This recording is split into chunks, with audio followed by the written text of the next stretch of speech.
Hi friends, ಎಲ್ರಿಗೂ ನಮಸ್ಕಾರ. ಅಶ್ವಿನಿ ಕನ್ನಡ ಚಾನಲ್ಗೆ ಸ್ವಾಗತ. ಇವತ್ತು ಎಗ್ ಆಮ್ಲೆಟ್ ಹೇಗೆ ಮಾಡೋದು ಅಂತ ನೋಡೋಣ. ನಿಮಗೆ ರೆಸಿಪಿ ಇಷ್ಟ ಆಗಿದ್ರೆ ಸಬ್ಸ್ಕ್ರೈಬ್ ಮಾಡಿ, ನೋಟಿಫಿಕೇಶನ್ಸ್ಗಾಗಿ ಬೆಲ್ ಐಕನ್ನ ಪ್ರೆಸ್ ಮಾಡಿ.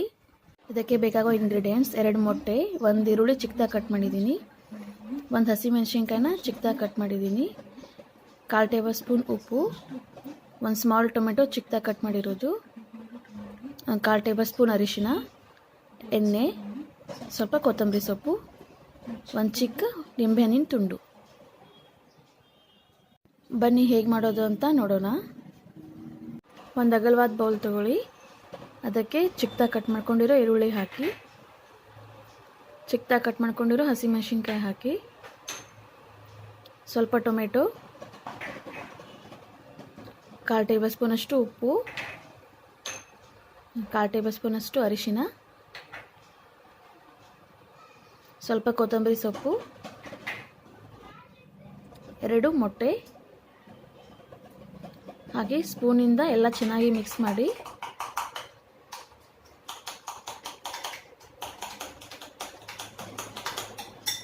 ಈ ಥರ ಎಲ್ಲ ಮಸಾಲ ಹೊಂದ್ಕೊಳ್ಳೋವರೆಗೂ ಚೆನ್ನಾಗಿ ಮಿಕ್ಸ್ ಮಾಡಿ.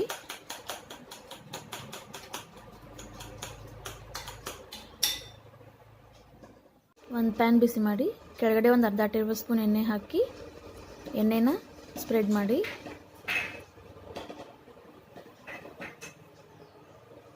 ಈಗ ಆ ಆಮ್ಲೆಟ್ ಮಿಕ್ಸ್ಚರ್ನ ನಿಧಾನವಾಗಿ ಹಾಕಿ ಎಲ್ಲ ಚೆನ್ನಾಗಿ ಸ್ಪ್ರೆಡ್ ಮಾಡಿ.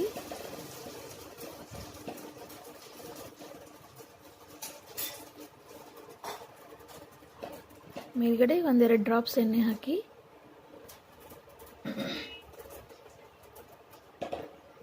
ಲೋ ಫ್ಲೇಮಲ್ಲಿ ಇಡಿ, ಮುಚ್ಚಿಬಿಡಿ. 5 ನಿಮಿಷ ಹಾಗೆ ಬಿಡಿ. 5 ನಿಮಿಷ ಆದಮೇಲೆ ಮುಚ್ಚಳ ತೆಗೆದುಬಿಡಿ. ಒಂದು ಸ್ಪೆಟುಲಾದಿಂದ ಈ ಥರ ನಿಧಾನವಾಗಿ ಆಮ್ಲೆಟ್ನ ಟರ್ನ್ ಮಾಡಿ. 1-2 ನಿಮಿಷ ಲೋ ಫ್ಲೇಮಲ್ಲಿ ಹಾಗೆ ಬಿಡಿ. ಈಗ 2 ಸೈಡ್ ಚೆನ್ನಾಗಿ ಬೆಂದಿದೆ. ಅದನ್ನು ಒಂದು ಪ್ಲೇಟ್ಗೆ ಸರ್ವ್ ಮಾಡಿ. ಆ ಆಮ್ಲೆಟ್ಗೆ ಮೇಲೆ ಒಂದು 4-5 ಡ್ರಾಪ್ ಲಿಂಬೆಹಣ್ಣಿನ ರಸ ಹಾಕಿ ಎಲ್ಲ ಚೆನ್ನಾಗಿ ಸ್ಪ್ರೆಡ್ ಮಾಡಿ. ಇದರಿಂದ ಟೇಸ್ಟ್ ತುಂಬ ಚೆನ್ನಾಗಿ ಬರುತ್ತೆ. ಈಗ ಎಗ್ ಆಮ್ಲೆಟ್ ರೆಡಿಯಾಗಿದೆ. ಇದು ಚಪಾತಿ ಜೊತೆ, ಬ್ರೆಡ್ ಜೊತೆ ತುಂಬಾ ಚೆನ್ನಾಗಿರುತ್ತೆ. ತುಂಬಾ ಬೇಗ ಆಗುವಂಥ ರೆಸಿಪಿ. ನೋಡಿದ್ರಲ್ವಾ ಹೇಗೆ ಮಾಡೋದು ಅಂತ. ನೀವು ಮನೇಲಿ ಟ್ರೈ ಮಾಡಿ. ಇದೇ ಥರ ಹೊಸ ರೆಸಿಪೀಸ್ಗಾಗಿ ನಮ್ಮ ಚಾನಲ್ಗೆ ಸಬ್ಸ್ಕ್ರೈಬ್ ಆಗಿ, ನೋಟಿಫಿಕೇಷನ್ಸ್ಗಾಗಿ ಬೆಲ್ ಐಕನ್ನ ಪ್ರೆಸ್ ಮಾಡಿ. ಲೈಕ್ ಮಾಡಿ, ಶೇರ್ ಮಾಡಿ, ಕಾಮೆಂಟ್ ಮಾಡಿ. Thank you.